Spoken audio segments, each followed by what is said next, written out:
Hello friends, welcome to my channel. और ये मेरी फर्स्ट वीडियो है, स्ट्रेटेजी भी वैसे हर तरीके से फर्स्ट वीडियो ही है। इस वीडियो में मैं आपको स्ट्रेटेजी बताऊंगी और ये स्ट्रेटेजी सिर्फ बिगिनर्स के लिए है, क्योंकि मैं खुद भी एक बिगिनर हूँ। तो मैं सिर्फ बिगिनर्स वालों को गाइड कर सकती हूँ, मतलब टोटली बिगिनर नहीं हूँ। मतलब मुझको 1 साल हो गया है, बट एज अ बिगिनर जो गलती मैंने की थी मैं नहीं चाहती आप सब लोग करें। तो बस थोड़ी बहुत स्ट्रेटेजी की एज अ बिगिनर आप कैसे फॉलो कर सकते हो, क्योंकि मैं भी अभी धीरे धीरे सीख रही हूँ कि मतलब कैसे करना है। तो लेट्स गो। तो जैसे फर्स्ट है क्वांट्स। तो क्वांट्स में क्या होता है, बहुत बच्चे मतलब सुन के आते हैं कि इसमें स्पीड मैटर करती है। स्पीड मैटर करती है, प्रीलियम्स में करती है स्पीड मैटर, और मेंस में ऐसा होता है कि स्पीड मैटर करती है बट उतनी नहीं। मेंस में कंसेप्ट क्लियर होनी चाहिए आपके, और प्री में कंसेप्ट क्लियर होंगे तो ही आपकी स्पीड आएगी। मतलब आप लोग ये सोचोगे कि फर्स्ट डे आपकी स्पीड आ जाए, फर्स्ट डे आप सिंप्लीफिकेशन कोई क्वेश्चन सॉल्व कर रहे हो और उसी में आपको स्पीड भी चाहिए, एक्यूरेसी भी चाहिए, तो वो नहीं होगा। आप पहले आपके कंसेप्ट क्लियर करो। मेरे साथ क्या हुआ था, मैं भी यही सुन के आई थी कि स्पीड चाहिए, स्पीड चाहिए। आई स्टार्टिंग में सिंप्लीफिकेशन देखा कि हाँ यार ये तो कैलकुलेशन ही तो है, हो जाएगा, नंबर सीरीज तो है, हो जाएगा, ऐसे करके आई थी। फिर क्या हुआ, मॉक देने लग गई। अब मॉक में सिर्फ 20 मिनट में सिर्फ सिंप्लीफिकेशन के क्वेश्चन सॉल्व करती थी, उसमें एक्यूरेसी बन जाती थी। But what about more questions, और क्वेश्चंस कैसे सॉल्व करूँगी। इसलिए एक तो स्टार्टिंग से मॉक मत दो, पहले थोड़ा कंसेप्ट क्लियर करो अपना, थोड़े चैप्टर्स कंप्लीट करो, देन मॉक में जाओ फॉर क्वांट्स। और जैसे आप क्या कर सकते हो फॉर कंसेप्ट क्लियरिंग, मेरे साथ ऐसा हुआ था। मैंने क्या किया, एक वीडियो देखी, जैसे सिंप्लीफिकेशन कर लिया, हो गया, उसकी प्रैक्टिस नहीं की। बिना प्रैक्टिस स्पीड कैसे आएगी, वो मैंने उस टाइम पे नहीं सोचा, क्योंकि मेरे को क्या करना था, नेक्स्ट चैप्टर पे जंप करना था कि हाँ यार ये चैप्टर तो हो गया, अब दूसरे चैप्टर पे चलती है।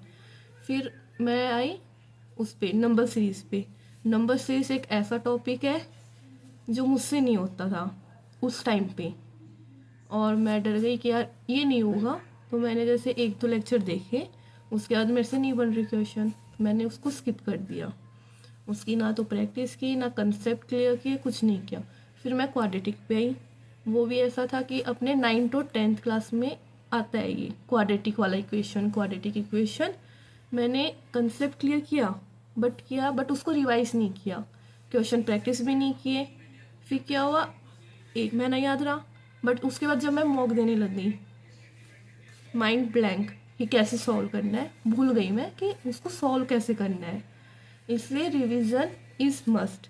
आप जब कंसेप्ट क्लियर कर लो, उसके बाद उसको रिवाइज करो और उतना ही उसको प्रैक्टिस करो, ताकि वो आपको आगे तक याद रहे।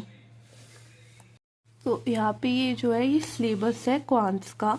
तो इसमें जैसे स्पीड मैक्स वैसे सिलेबस में नहीं है, बट आपको स्पीड मैक्स प्रैक्टिस के लिए है कि एडिशन आप कैसे फास्ट कर सकते हो, सब्ट्रैक्शन कैसे कर सकते हो, मल्टीप्लिकेशन कैसे कर सकते हो, स्क्वायर कैसे निकाल सकते हो। तो स्पीड मैक्स में वो सब होता है। फिर जैसे सिंप्लीफिकेशन है, नंबर सीरीज है, क्वाड्रेटिक है, ये आपके 1 लाइनर है। उसके बाद ये जो सारे चैप्टर्स है, परसेंटेज रेशियो, ये सारे आपके अर्थमेटिक में आते हैं। और उसके बाद आता है DI और DS। DI मतलब डाटा इंटरप्रिटेशन और डाटा सफिशिएंसी। तो इसमें जैसे आप परसेंटेज और रेशियो चैप्टर इतने अच्छे से करना, इसके बेसिक्स जो है ना इतने अच्छे से क्लियर करना, क्योंकि ये आपके आगे के हर चैप्टर में आएंगी। ये आपके जैसे रेशियो है, आपको हर हर चैप्टर में ये रेशियो, एजेस है, एवरेज है, इन सारे चैप्टर्स में रेशियो का यूज़ बहुत ज़्यादा होगा। और यहाँ पे मैंने वही लिखा है कि आप एक बिगिनर हो, स्टार्टिंग में स्पीड मैटर नहीं करती। आप मत भागो, स्पीड के पीछे भागना छोड़ दो, स्टार्टिंग में तो बिल्कुल छोड़ दो। पहले कंसेप्ट क्लियर करो। अगर आपने एक बार कंसेप्ट क्लियर किया, उसको रिवाइज किया, उसको प्रैक्टिस किया, तो स्पीड अपने आप आ जाएगी। इसलिए पहले सिर्फ कंसेप्ट क्लियर करो, और जितनी बार आप रिवाइज कर सकते हो, जितनी आप प्रैक्टिस कर सकते हो, उतनी प्रैक्टिस करो। तो अब जैसे अपन ने सिलेबस देख लिया, नाउ मेरे पे आते कि मैंने क्या किया था। मैं नहीं चाहती कि आप लोग वो मिस्टेक करो, इसलिए मैं अपनी स्टोरी बता रही हूँ कि मैंने क्या मिस्टेक की थी। तो जैसे फेबररी में मैंने स्टार्ट किया, फेबररी निकल गया, मार्च निकल गया, परसेंटेज तक आई।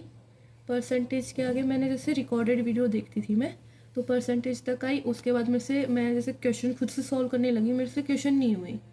जैसे मैंने मान लो वीडियो देखी, लेक्चर देखा, जिस भी एजुकेटर से मैं पढ़ रही थी उनका लेक्चर देखा, फिर मैंने क्या किया, प्रैक्टिस, जैसे वो लोग प्रैक्टिस शीट देते हैं, पीडीएफ देते हैं सॉल्व करने के लिए, तो मैंने वो सॉल्व किया। अब मेरे से क्वेश्चन सॉल्व नहीं हो रहे, मैं कंसेप्ट भूल रही हूँ।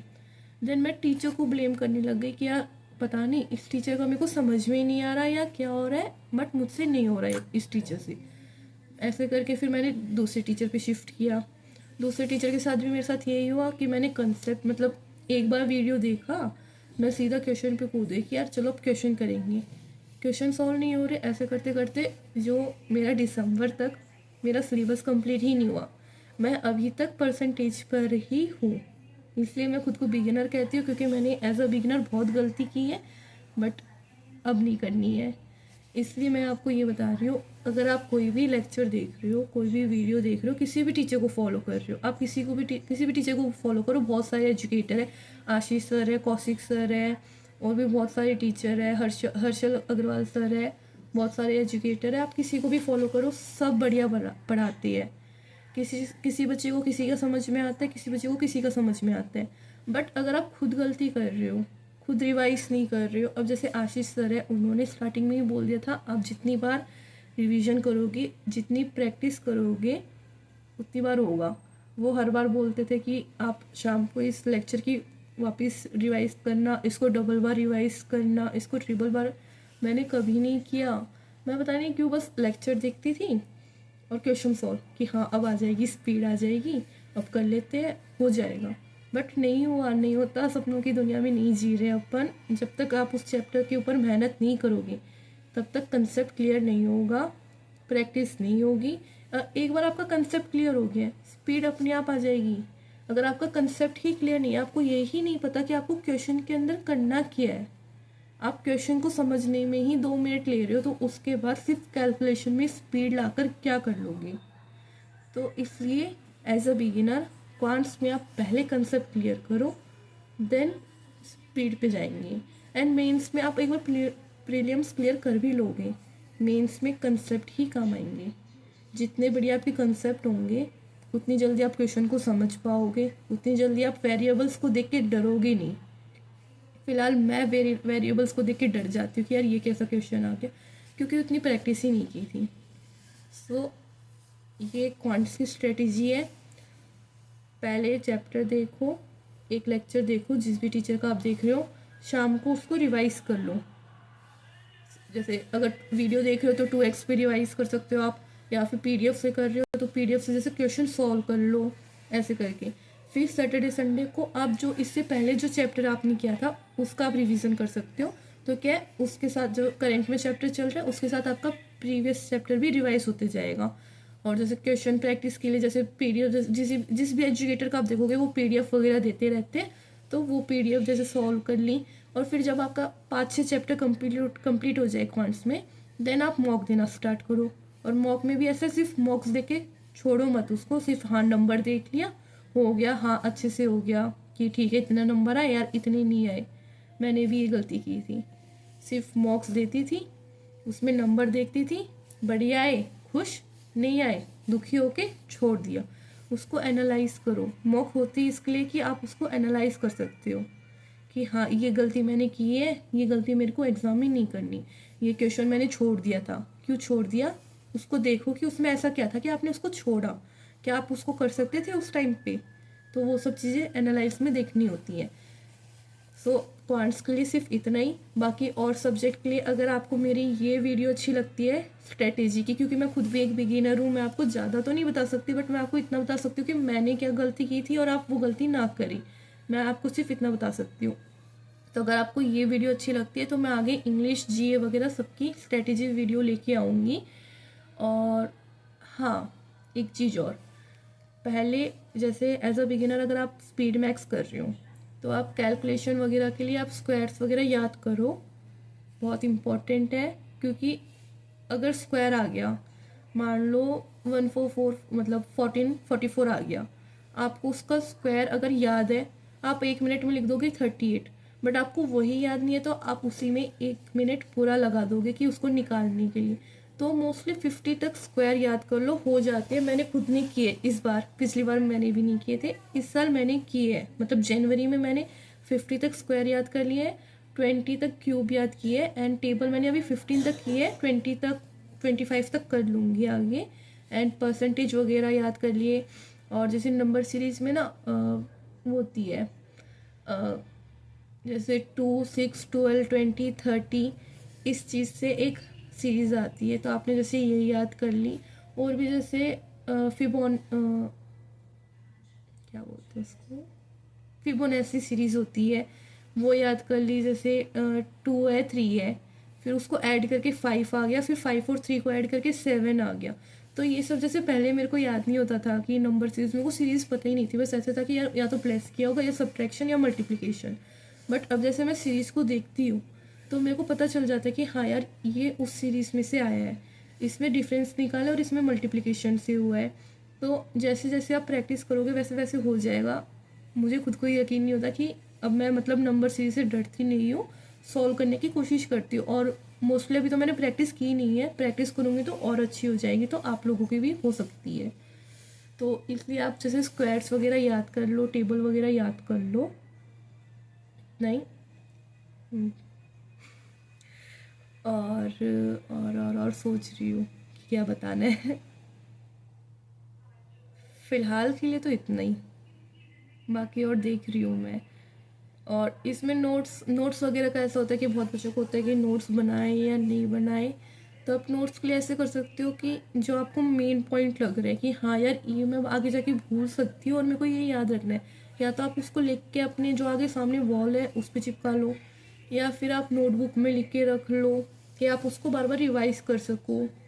और क्वेश्चंस वगैरह ऐसे होते हैं कि मोस्टली क्वेश्चन सेम होते हैं। जैसे कोई आप टीचर से पढ़ रहे हो, सेम क्वेश्चन है, उसको नोट मत करो, बट अगर कोई नया टाइप का क्वेश्चन आ रहा है आप उसको नोट कर लो अपनी नोटबुक में और उसका सॉल्यूशन लिख लो कि इसका कैसे सॉल्यूशन हुआ है। तो नोट्स का ये है। बाकी मैंने खुद ने बना रखी है थोड़ी बहुत, जो मैं आपको बोल रही हूँ पेस्ट कर लो, तो वो मैं आपको दिखाती हूँ। अब जैसे यहाँ पे मैंने ये टेबल का लगा रखा है, फिर यहाँ पे परसेंटेज का है, और भी जैसे यहाँ पे जैसे जो इम्पोर्टेंट मल्टीप्लिकेशन है वो लिख रहा है कि जैसे 23 × 17 हो गया। ऐसे कोई भी जैसे सर लोग बताते हैं ना कि हाँ ये बार बार आती है पेपर में, तो मैंने वो लिख रखा है। फिर यहाँ पे जैसे स्क्वायर्स वगैरह लिख रखा है, फिर यहाँ पे मैंने एक्स्ट्रा वो लिख रखा है जैसे 27 × 8 ये इम्पोर्टेंट है, ऐसे करके क्यूब्स लिख रखा है। फिर जैसे ये प्राइम नंबर हो गए। अब जो मैं आपको नंबर सीरीज से बता रही थी मैं, वो जैसे ये वाली सीरीज है 2, 6, 12, 20, 30, 42, ये जैसे आती रहती है एग्जाम में। और अगर आपने इसको 3-4 बार देख लिया, 3-4 बार प्रैक्टिस कर लिया, आप इसको भूलोगे नहीं कि हाँ। बट अगर आपने इसको कभी देखा ही नहीं तो आपको टाइम लगेगा या फिर आप नहीं बना पाओगे ये वाली सीरीज। अब जैसे ये वाली हो गई n³ की आती है प्लस n² की आती है, ऐसे करके जैसे 1 का क्यूब प्लस 1 की स्क्वायर 2, ऐसे करके। तो जैसे ये लिख लिया आपने एक जगह, तो ऐसे ये सब हो गया।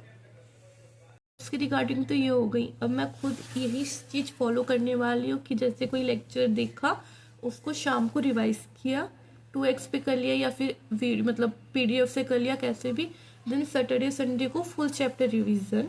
और उसके बाद जैसे मैं फ़िलहाल आशीष अरोरा सर से पढ़ रही हूँ, तो वो जैसे अब जैसे एक चैप्टर कंप्लीट किया उन्होंने, देन मतलब संडे को वो उनका टेस्ट लेते हैं, मॉक टेस्ट लेते हैं, तो उसमें जैसे 90 क्वेश्चन देते हैं 90 मिनट, तो मैं फिर वो सॉल्व करती हूँ। तो संडे को जैसे वो टेस्ट दे दिया। तो मैं खुद फ़िलहाल ये स्ट्रेटेजी फॉलो कर रही हूँ क्वांट में। तो आप भी मतलब अगर आपको उन सर से पढ़ना, मैं नहीं बोल रही कि आप आशीष अरोरा सर से पढ़ो या किसी और सर से पढ़ो, वो आपके ऊपर है। बट मेन क्या है कि आपने पहले कंसेप्ट क्लियर किया, फिर रिवीजन किया, देन प्रैक्टिस किया। फर्स्ट डे स्पीड नहीं आएगी, स्पीड जब तक आप रेगुलर बने रहोगे तभी स्पीड आएगी। ऐसा नहीं है कि आपने एक हफ्ते आपने किया देन 2-3 दिन आपने छोड़ दिया, उस चीज़ से स्पीड नहीं आने वाली है। तो वो चीज़ है। बाकी नेक्स्ट वीडियो में, और कल से मैं जैसे आज 1 फरवरी है, कल मंडे से मैं मेरी डेली वीडियो डालूँगी, डेली व्लॉग कि मैंने आज क्या पढ़ा, कैसे पढ़ा, क्या चीज़ रिवीजन की। तो जैसे जो बिगिनर है, नहीं आता यार समझ में, जब आप बिगिनर मतलब स्टार्टिंग लेवल से स्टार्ट कर रहे हो, आपको कोई आइडिया नहीं है कि कहाँ से क्या पढ़ना है, नहीं आता तब समझ में। तब अगर आप किसी को देखते हो कि हाँ यार इसने ऐसे किया है, तो आपको भी आइडिया आते रहते हैं। मैं भी 1 साल से यही देख रही हूँ कि यार ये ऐसे पढ़ रही है, यार ये ऐसे पढ़ रही है, बहुत सारी वीडियो देखी है, तब जाके मैं खुद आज ये वीडियो बना रही हूँ कि मैं आप लोगों को बता सकूँ। इसलिए तो आप उसमें देख सकते हो कि मैं कैसे कैसे पढ़ रही हूँ, कैसे क्या किया है मैंने, और मुझ में कितना इम्प्रूवमेंट है। अगर मेरे में इम्प्रूवमेंट आ रहा है, आप में भी आएगा, अगर आप सेम वो चीज़ कर रहे हो तो। बाकी इस वीडियो के लिए इतना ही। अगर मैंने कुछ भी गलत बोल दिया हो तो आई एम सॉरी, क्योंकि ये मेरी फर्स्ट वीडियो है, I don't have any idea. बोल भी मैं पहली बार रही हूँ इतना कैमरे में, सो उसके लिए पहले से सॉरी बोल रही हूँ। बाकी मिलते हैं नेक्स्ट वीडियो में।